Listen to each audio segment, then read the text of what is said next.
आज या ठिकाणी आपल्या सगळ्यांना माहिती आहे की ज्या तऱ्हेने सरकारी जमिनी ज्या आहेत त्या अदानींना दिल्या जातात त्याच्यावर कुठल्याही तऱ्हेची चर्चा केली जात नाही।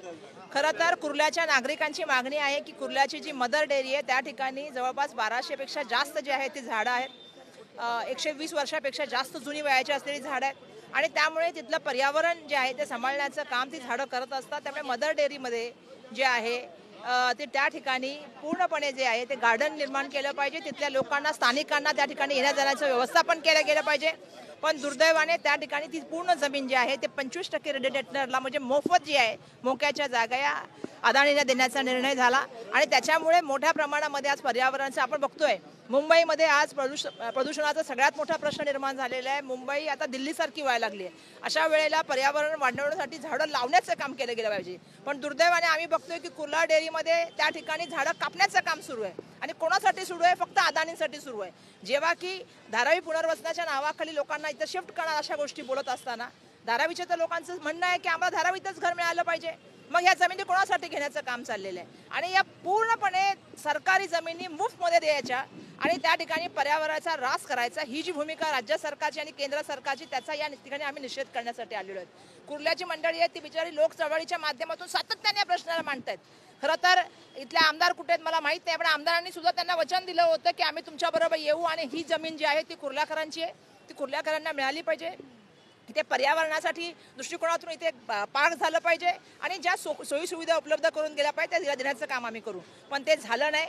ही लढाई बघा यासाठी आहे की मुंबईच्या सगळ्या मोक्याच्या जमिनी या ज्या आहेत एका माणसाला देण्याचं काम चाललेलं आहे। त्या विषयावर न बोलता इतर विषयावर महाराष्ट्रामध्ये आणि मुंबईमध्ये चर्चा सुरू आहे। दुर्दैवाने मुंबईकरांच्या जागा, मुंबईकरांचे पैसे आणि मुंबईकरांची महानगरपालिकेमधले होणारे कामं हे सगळं पूर्णपणे मित्रांना आणि कॉन्ट्रॅक्टदारांना त्या ठिकाणी देण्याचं काम राज्य सरकारच्या वतीने सुरू आहे। त्याचा निषेध करण्यासाठी आम्ही सगळी मंडळी या ठिकाणी जमलेलो आहोत। आज त्यांचं जमिनीचं त्या ठिकाणी मोजमाप करण्याचं काम आज सुरू होणार आहे आणि या ठिकाणी मला सांगायला पाहिजे 3 दिवसापासून ही मंडळी आम्ही या ठिकाणी येऊन भांडतोय, कारण त्या रस्त्यासाठी जाण्यासाठी पूर्णपणे झाडाची कत्तल चालू आहे। म्हणजे आरे नंतर मला वाटतं एक चांगली जागा जिथे माणसं म्हणू शकतात की पर्यावरणासाठी असलेली एक सुदृढ अशी जागा आहे, त्या जागेवर सुद्धा यांची नजर पडलेली आहे आणि सगळ्या मोक्याच्या जागा बघायच्या। आता काय राहिलंय मुंबईमध्ये सांगा?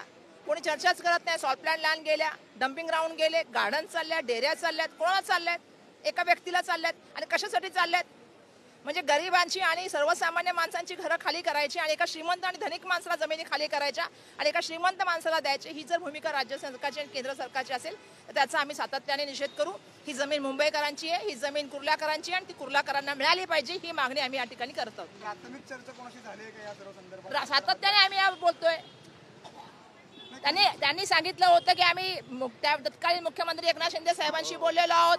त्यांनी आमदारांनी सांगितलं होतं की आम्ही तुमच्या बरोबर आहोत। आज दुर्दैवाने काय येत नाहीत मला माहित नाहीत। एकनाथ शिंदेजींची भूमिका काय मला माहित नाही, कारण त्यांच्या मंत्रिमंडळात असलेल्या दुग्ध विकास मंत्र्यांनी काढलेला GR ते थांबवू शकत नाही, अशी तर परिस्थिती होऊ शकत नाही।